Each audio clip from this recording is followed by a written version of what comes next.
प्रभु ब्रह्मा जी ने कहा, ये देवता आपका विवाह देखना चाहते हैं, निज नयनन देखा चाहो ना तो तुम्हारा विवाह। शंकर जी ने कहा होगा। अब देवता फिर आपस में बातें करने लगे। शंकर जी ने ब्रह्मा जी से कहा, ये क्या कह रहे हैं? ब्रह्मा जी ने कहा कि ये देवता कह रहे हैं कि प्रभु आपने काम को तो जला दिया, विवाह के लिए तैयार, काम को अभी अभी जलाए हैं और विवाह के लिए तैयार। तो ये बात हमें जरा समझ में नहीं आई। शंकर जी ने कहा तुम्हें आएगी भी नहीं, क्योंकि तुम हो देव, हम हैं महादेव। तो प्रभु प्रयोजन क्या है? शंकर जी ने कहा कि मैंने काम को जला दिया और विवाह के लिए तैयार, ये तो हमने जगत को बताया है।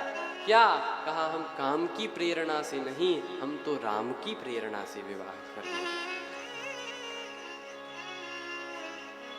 देवता लोग चले गए। अब रुद्रगणों ने कहा कि बाबा विवाह की स्वीकृति दे दी, घर में कुछ है? शंकर जी ने कहा कुछ नहीं है। और आपको चिंता भी नहीं है? शंकर जी ने कहा घर में कुछ हो ये चिंता तो वे करें जिनके घर हो, यहां तो घर ही नहीं है। अच्छा, तो विवाह में 4 रिश्तेदार आते हैं, चाचा चाची, मामा मामी, भाई भाभी, आपके यहाँ कोई नहीं आया? शंकर जी ने कहा हमारा कोई है ही नहीं जो आवे। तो आपका किसी से रिश्ता नहीं है, नाता नहीं है? शंकर जी ने कहा नाता तो है, नाता। अब तो क्या कहना। रुद्रगणों ने कहा कि बाबा भगवान से नाता है तुम्हारा, तो एक काम करो उन्हीं से एक मुकुट मांग लो। शंकर जी ने कहा नहीं नहीं, हम मुकुट नहीं मांगेंगे। क्यों? कहा कि जिसके सिर पर मुकुट रहता है उसे अभिमान रहता है, जिस बेचारे को नहीं मिल पाता है उसे ईर्ष्या होती है। तो हम ऐसा मुकुट ही नहीं रखेंगे कि किसी को ईर्ष्या होवे। शंकर जी ने किसका मुकुट बनाया? जटा मुकुट अहि मोर सम्हारा। जटाओं का मुकुट, किसे ईर्ष्या होती है? यहाँ पर सब संत मुकुट ही लगा घूम रहे हैं, जटाओं का मुकुट है, जटा मुकुट।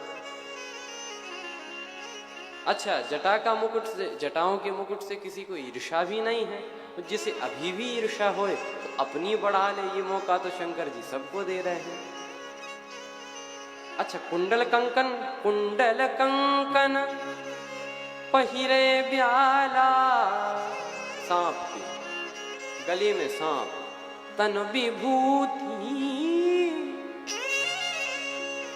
अंग में विभूति, भभूत, पटके हरि छाला,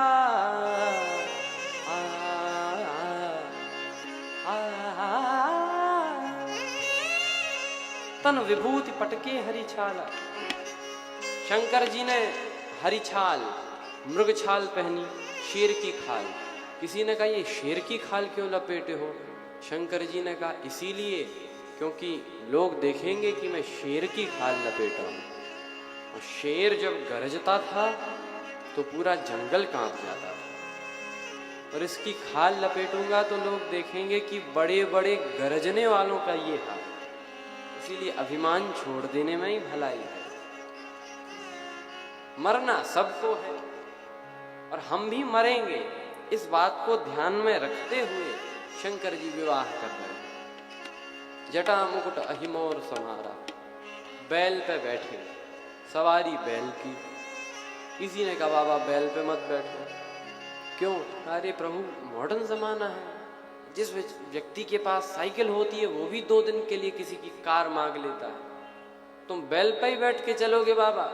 शंकर जी ने कहा कि जो मांग कर वर बनते हैं वो 2 दिन बाद बराबर हो जाते हैं। और फिर नंदी भी क्या सोचेगा कि वाह भोले बाबा, रोज के लिए हम थे, आज हम ही बदल दिए गए। चलो बैठो। शंकर जी बैल पर बैठे, लेकिन कौन एक काम करे शंकर जी ने, सब उल्टे। बैल पे भी बैठे तो उल्टे बैठे, माने वो बैल का सिर की तरफ सिर नहीं किया, उल्टे बैठे, पूंछ की तरफ सिर किया। किसी ने कहा बाबा ये क्यों कर रहे हो? शंकर जी ने कहा कि श्रीमद् भागवत के महात्म्य प्रकरण के अनुसार ये जो वृषभ है ये धर्म का प्रतीक है, धर्म स्वरूपी है। और धर्म से जुड़कर भी यदि जीवन न उल्टे तो धर्म से जुड़ने का महत्व ही क्या है। धर्म से जुड़कर तो जीवन में परिवर्तन आए, उल्टे बैठे। दूसरा भाव ये कि भगवान विष्णु बारात में हैं और बारात दूल्हे के पीछे ही आती है, तो पीछे बारात है, भगवान विष्णु भी पीछे हैं। तो शंकर जी सोच रहे हैं कि विवाह तो करें लेकिन दृष्टि में तो भगवान को रखें। विवाह हम करें लेकिन दृष्टि में भगवान होने चाहिए। शंकर जी ने जो बारात देखी, भगवान विष्णु बोले देवताओं से कि देवता ऐसी कभी बारात देखी, तुम्हारे बिना तो कोई विवाह होता नहीं है, तुम्हारा आह्वान किया जाता है, तो ऐसी बारात देखी क्यों? कहा कि इतने सजे धजे बाराती और दूल्हे को देख लियो। देवता बोले नहीं बाबा ऐसी तो नहीं देखी। तो विष्णु भगवान बोले दूसरे की नगरी में हंसी कराओगे, अलग हो जाओ। सभी अलग हो गए, शंकर जी अकेले, कोई बारात में शामिल नहीं। शंकर जी ने कहा कोई बात नहीं, हम अपने बाराती बुला लेते हैं। मन ही मन महेश मुस्काही, हरि के व्यंग वचन नहीं। और शंकर जी के बाराती तो भूत प्रेत, और कैसे भूत प्रेत? तन खीन को अति पीन, पावन को अपावन गति धरे। तन खीन को अति पीन, पावन को अपावन गति धरे।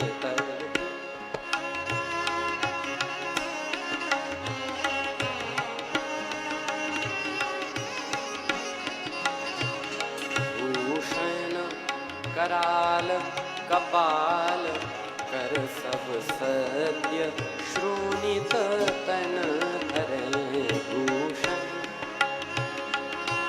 कराल कपाल कर सब सत्य, श्रोणित तन धरे भूषण। हर स्वान सुअर शुकाल, मुख गण वेश अगणित को गणे। हर स्वान सुअर शुकाल, मुख गण वेश अगणित को गणे। बहुजी प्रेत पिशाच जो भी जमात, वर्णत नहीं बने।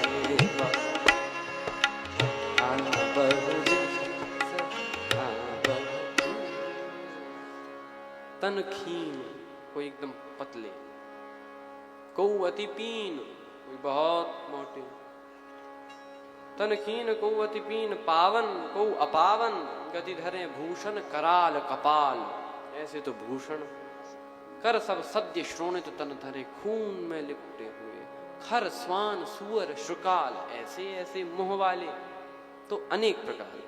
कोई बिना हाथ पांव वाले तो कोई बहुत से हाथ पांव वाले, कोई बिना मुख वाले तो कोई बहुत से मुख वाले। अच्छा, यदि हम लोग देखें तो क्या भूत प्रेत होते हैं सच में? विचार करें यदि हम लोग, तो भूत प्रेत होते हैं। अच्छा, भूत प्रेत हो या ना हो, लेकिन प्रायः डरते सब हैं।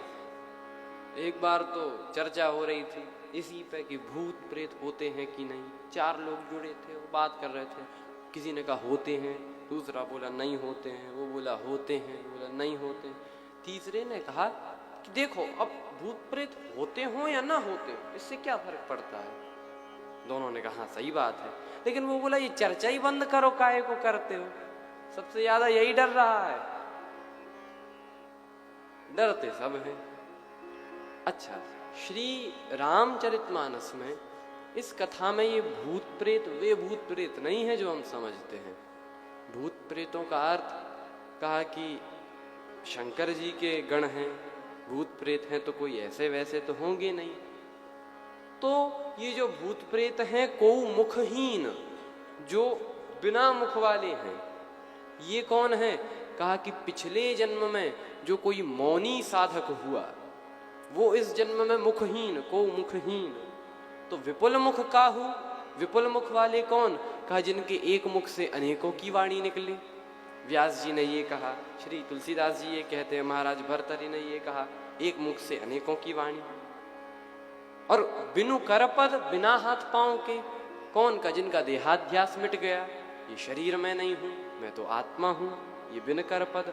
और बहुपद बाहु, कहा सब शरीरों में अपनी सत्ता का अनुभव करने वाले ही बहुपद बाहु। तो ये शंकर जी की जमात है। को मुखहीन विपुल मुख काहू, बिन कर पद को बहुपद बाहु।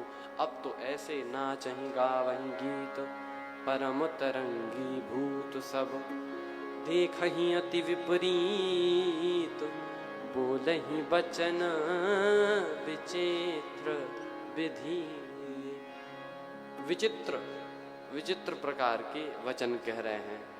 बम बम बम बम बोलो जय शिव जय शिव, बम बम बम बम बोलो जय शिव जय शिव, बम बम बम बोलो जय शिव जय शिव, बम बम बम बम बोलो जय शिव जय शिव, बम बम बम बम बोलो जय शिव जय शिव। अकड़म बम बोलो जय शिव जय शिव, अकड़म बम बोलो जय शिव जय शिव, अकड़म बम बोलो जय शिव जय शिव, अकड़म बम बोलो जय शिव जय शिव, बकड़म बम बोलो जय शिव जय शिव, बकड़म बम बोलो जय शिव जय शिव। हर हर हम बोलो जय शिव जय शिव, हर हर हम बोलो जय शिव जय शिव, हर हर हम बोलो जय शिव जय शिव, हर हर हम बोलो जय शिव जय शिव, हर हर हम बोलो जय शिव जय शिव, हर हर हम बोलो जय शिव जय। ऐसे विचित्र वचन कह रहे हैं। भूत प्रेतों की जमात चली। अब यहाँ तो शंकर जी बारात के संग वहां पर स्वागत करने वाले लोग भी भेजे गए थे राज्य की तरफ से। तो जो लोग स्वागत करने वाले थे उन लोगों ने जैसे ही विष्णु भगवान को देखा तो समझ लिया कि यही दूल्हा होंगे, और देवताओं को समझा यही बाराती होंगे। स्वागत करने लगे। विष्णु भगवान बोले हम दूल्हा बाराती नहीं हैं। तो कहा आप कौन हो? तो बोले हम तो बस बारात देखने आए हैं तुम्हारी तरह। तो बारात कहाँ है? तो जो शंकर जी की बारात की तरफ इशारा किया, हे भगवान किसकी हिम्मत सो ये कहे पधारिए आपका स्वागत है। ऐसे नाच रहे हैं भूत प्रेत। सबसे भयावह स्थिति तो तब निर्मित हुई जब एक बिना सिर के बाराती ने पूछ लिया ठहरने का कहाँ इंतजाम है। बेचारा घबरा गया, घबरा कर बोला चाहे जहां ठहर जाओ, आपको कौन ठहरा सकता है। कुछ बालक भी आए थे बारात दर्शन करने, उनकी कौन कहे। बालक आगे भागे, पीछे देखे, ठोकर लगे, फिर गिरे, और जैसे तैसे ठोकर लगते लगते धूल जड़ाते जड़ाते गए घर पे। और माता पिता ने देखा ऐसे दौड़ते हुए आ रहे हैं। अरे अरे अरे अरे रुको रुको, इतनी खुशी में, इतनी खुशी में, अरे बारात कैसी, दूल्हा कैसा, सब बताओ। माता पिता ने सोचा खुशी में दौड़ रहे हैं। बालक जो थे वो कांप रहे थे, छोटे छोटे बालक। बोले पहले घर का दरवाजा बंद करो।